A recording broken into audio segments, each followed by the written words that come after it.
The Justice Secretary has given herself 6 months to solve prison overcrowding once and for all and will unveil sweeping sentencing reforms this week. Shabana Mahmood says the overhaul aims to tackle high rates of reoffending, warning that too many prisoners leave a better criminal than a better citizen. The reforms will move away from short jail sentences towards tougher community punishments and introduce a good behaviour programme, allowing offenders to work towards early release from a third of their sentence. Let's speak with Vanessa Frake MBE, Reform UK's Justice Advisor and, of course, former prison governor. Always lovely to see you, Vanessa. Thank you for coming on with us. I think the Justice Secretary has set herself a bit of a task on this one. I mean, if she said 6 years, you could go, well, maybe there's something in this. 6 months? Can she do it? I don't know, maybe she's took tips from Paul Daniels, 20 years, Ian, successive justice secretaries haven't managed to reform our justice system. And it's not just about the prisons. We've got backlogs in the courts. We've got a poor probation service that's going to be expected to monitor all of these people that are going to be released on tag. So it's not just about reforming the prison system. There's a lot that's entailed in that. I mean, there's an awful lot, isn't there? And, even if she came up with this big old list and we all looked at it and went, well, fair play, Shabana, you've given it a good go. That's a lot of common sense there. But to put that into action, just the practical implications, you know this better than most because you've been a prison governor for many years. Practically implementing it, that's a whole other timeline, isn't it? Well, yes, it is. We've got over 170 jails in this country, and many of them are in very poor nick.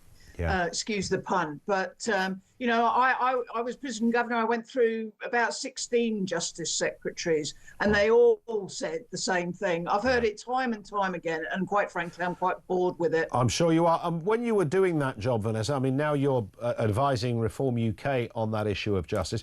What was the sort of one thing that because invariably all professions have this, where you think, why don't you listen to the people that are at the coalface, the people that do it every day, and you see politicians and occasional managers make decisions without ever asking the people that know best. What was your sort of top of your list, your bullet point list? What did that look like in terms of things that could happen reasonably effortlessly, but certainly, effectively? What did you have on what was number one that needs to be done that was never really addressed? Probably more autonomy for governors. Most of the instructions that come down to the prison come from civil servants sat in an office that have never even set foot in a prison. And quite often they don't listen. They don't understand how a jail works. A jail is a very complex place. And some of the things that we've been asked to do have been laughable. Cuts to budgets 3% every year, and so you cut your budget by 3%. Well, your most expensive outgoing is your staff, so it's your staff you have to cut. So when you cut your staff, you cut your regime because you haven't got the staff to manage it, and therefore prisoners stay in cells longer, and then. And to me, it is, a governor can't stop a new member of staff that he looks at and looks at and thinks that person will never be a prison officer. That person should never have got through vetting. They have no autonomy over that. It's as simple as that. And that's what I would like to see. Governors have more autonomy how they run their jails. Yeah. Now, you know better than most. There are many people in jail that probably shouldn't be in jail. It's the wrong place for, whether it's certain types of illegality and often isn't, just isn't, there are better ways. But that's a double-edged sword, isn't it? Because what you don't want to do is remove the threat of prison while simultaneously acknowledging that sometimes prison isn't the right answer. And, of course, if I went out and nicked a Ford Cortina, car reference for the kids there, tomorrow, as you know, Vanessa, I wouldn't go to jail. If I went and nicked one the following week, I wouldn't go to jail. I'd go through lots of community punishments before I even saw the inside of a prison cell. So it's all very well saying, you know, we want to look at tougher community punishments. I mean, sometimes dozens and dozens of examples where an individual has been through, you know, 30, 40, 50, 60 different community punishments and it still didn't work. So the headline sounds great, but getting whatever these punishments are that she's going to bring in, getting them to work seem rather more difficult.